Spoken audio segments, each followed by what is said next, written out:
Tem uma série de critérios que você introduz e a própria plataforma é que depois te deduz, no fim, a remuneração, digamos, global daquela pessoa. Portanto, é um método mais objetivo, mais independente, que não dependia mais da pessoa. O fim da pessoa era fazer isso, mas não se chegou a isso. Muito bem, vamos para a educação. E a educação vive um dilema.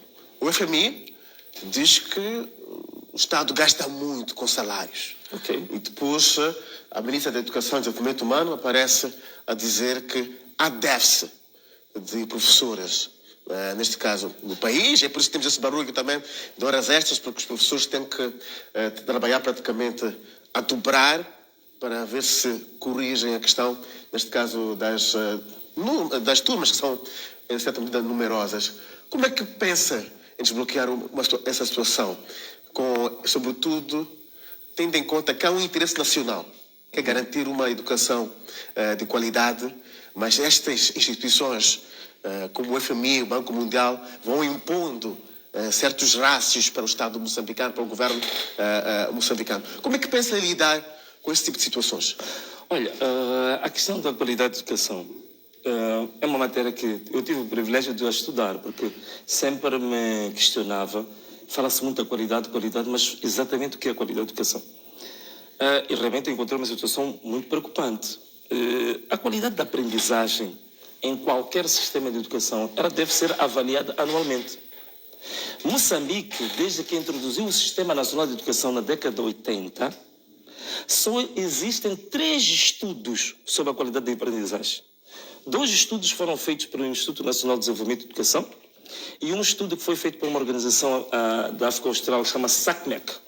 E esses estudos sobre a qualidade da aprendizagem foram feitos para a 3ª classe e para a 6ª classe. É verdade que o cenário é fantasmagórico. Por exemplo, o estudo da SACMEC fez o estudo de aprendizagem para a 6ª classe e encontrou que há professores que estão a lecionar a 6ª classe que têm problemas em fazer operações de 2 dígitos de adição. 2 dígitos, quer dizer, por exemplo, fazer 15 mais 17. Há professores que estão a lecionar a 6ª classe que não conseguem fazer essa operação. Isso está estudado. A SACMEC descobriu isso. Mas o grande problema, quando é que esses estudos foram feitos? Episodicamente. Foram feitos em 2014, 2015 e 2016. Veja só, nós temos o Sistema Nacional de Educação introduzido em 1984, se não estou em erro. Até hoje, só temos 3 estudos sobre a aprendizagem. Aqui começa o problema. É que se tu não conheces e não monitoras como é que está sendo feita a aprendizagem no teu sistema de educação, tu não tens capacidade de identificar quais são as reais necessidades. E este é um problema básico. E isto não precisa da FMI. Isto tem que ser o governo moçambicano, tem que ser nós moçambicanos a monitorarmos. Você vê, muita gente fala da qualidade... vai fazer um estudo de base sobre a aprendizagem. Muita gente fala da qualidade de educação, não sei o que. Se tu perguntares, diga-me lá 1 ou 2 indicadores que dizem o que é qualidade de educação, não vai dizer. Porque nós só temos 3 estudos sobre isso e esses estudos foram episódicos, o último foi feito em 2017. Então, este é o grande problema central. Significa que se você não conhece como é que a aprendizagem está a desenvolver, significa que você não tem capacidade de poder propor políticas, estratégias para desenvolver a qualidade do ensino. O que vai acontecer? Você está à mercê. Todo tipo de programa que vem do FMI, do Banco Mundial, você não tem capacidade de nem negociar, de dizer que não, as nossas prioridades não são estas, as nossas prioridades são outras. Então, é por isso que nós vamos, de ano em ano, a mudarmos de prioridades. Às vezes é o livro, às vezes é uma carteira para o estudante, às vezes... Quer dizer, nós estamos praticamente numa Babilônia que não sabemos exatamente identificar as questões centrais. Portanto, esta para mim era a primeira questão a nós a fazermos. Nós temos que fazer um diagnóstico correto, estudado, científico e técnico sobre a qualidade de aprendizagem. E depois identificarmos claramente quais são as necessidades que nós temos para elevarmos o patamar que temos em educação. Isto é básico. Não estou a dizer que os salários não sejam importantes, o investimento não seja importante, mas tu tens que conhecer a superestrutura da educação para depois definir que passos que tu tens a seguir. Esse era o primeiro ponto. O segundo ponto que nós temos é a estabilização dos nossos currículos. Mas a estabilização dos nossos currículos também, voltamos a estaca zero, que nós temos que saber exatamente, fazermos um estudo real sobre o diagnóstico sobre a nossa situação. E os currículos que nós temos até hoje são currículos enciclopédicos. Muitas vezes você chega até a 12ª classe e praticamente não sabe fazer nada de concreto no mercado. É preciso começarmos a mudar isto. Um exemplo que eu gosto sempre de usar é o exemplo do Quênia.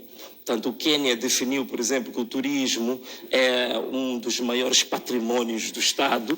Então, as crianças, a partir da terceira, quarta, quinta classe, já estudam queimadas, já estudam conservação, já estudam ecologia. Por quê? Porque a potencialidade do Quênia para o turismo foi definida como prioridade no seu sistema de educação. A Finlândia, por exemplo, definiu que quer formar professores que compitam, que possam competir, que possam competir no espaço europeu. Então, uma das coisas que a Finlândia faz, todo professor da Finlândia fala pelo menos 4 ou 5 línguas, por causa da competição no espaço europeu. Então, nós temos que definir qual é que é a prioridade, qual é o objetivo central e estratégico da educação em Moçambique. O que é? São recursos naturais, são as nossas florestas, é o gás, é o petróleo. O que nós queremos Portanto, fazer? uma educação focada nos nossos Para o objetivos. mercado, focada para o mercado. Olha, eu já ouvi isto, acho que também não é novidade para ninguém. Fora de contar, ler, escrever, questões básicas, depois disto, tu podes aprender qualquer área, qualquer profissão, qualquer ofício. Deixa-me só terminar aqui, isto não me ia me esquecer. Uma das questões fundamentais é preciso voltar a repor o ensino técnico profissional. Um dos erros gravíssimos que este regime cometeu foi a eliminação do ensino técnico profissional básico. Nós temos ensino técnico profissional médio e superior, mas não temos o básico. Se fores aqui, por exemplo, aqui em Marrakech, que tinhas aquele instituto da Igreja Católica, que está fechado. Se chegares lá, vais ver máquinas de tecelagem, de costura, tudo abandonado, por causa de um decreto do governo que eliminou o ensino técnico profissional básico. Então, esta aqui é uma das medidas também nefastas do FMI.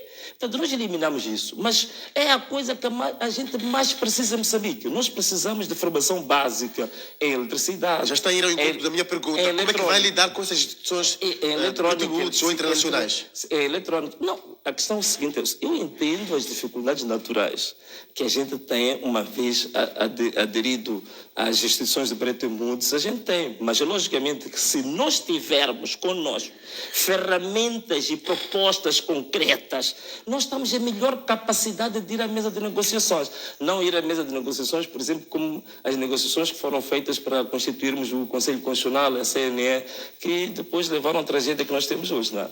Saúde, como é que pensa em lidar com este assunto? Não há dinheiro, as necessidades de saúde são enormíssimas no país, desde a questão do pagamento de salários até a questão do pagamento ou compra, nesse caso, de comprimidos, de material hospitalar. Como é que pensa em lidar com esta questão da saúde? Olha, a questão de saúde também é outra questão que, primeira coisa eu vou dizer, eu preciso tirar a política da saúde. Tirar a política da saúde. E, sobretudo, esta matéria que estás a falar, aprovisionamento, a questão dos medicamentos. Quando diz tirar a política da saúde, está no tirar a sentido... política, porque a saúde é técnica, a saúde é uma ciência. Né? Então, a questão que está colocada agora, por exemplo, existem uns Big Five que andam a lutar na saúde para ver quem é que fica com o monopólio de importação de medicamentos. Então, quando você tem uma situação desta, você tem uma situação anormal nesse país. Então, você acaba criando uma saúde mais no Dumbanengue do que propriamente no Sistema Nacional de Saúde. É o que está a acontecer hoje. Hoje, se a gente falar da saúde... O setor está capturado. Não, a saúde está totalmente capturado por uma máfia que está instalada no Sistema Nacional de Saúde.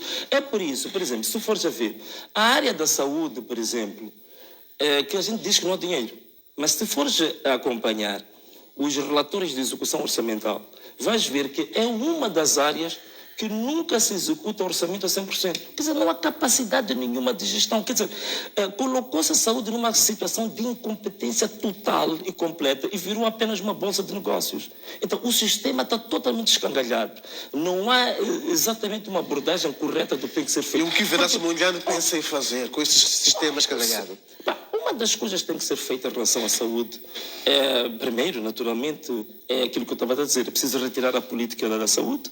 É preciso que a gente tenha, na minha opinião, isto até pode dizer que é saudosismo, né? É preciso não liberalizar a questão da importação dos medicamentos. E isto tem que ser controlado pelo próprio Estado. Né? Vamos dizer que é de novo o centralismo, mas eu prefiro que a gente centralize isso em vez da Babilônia que hoje existe. Primeira coisa que tem que ser feita. Segundo, é preciso também, neste momento, dar alguns incentivos. Isto é uma das reivindicações da Associação Médica.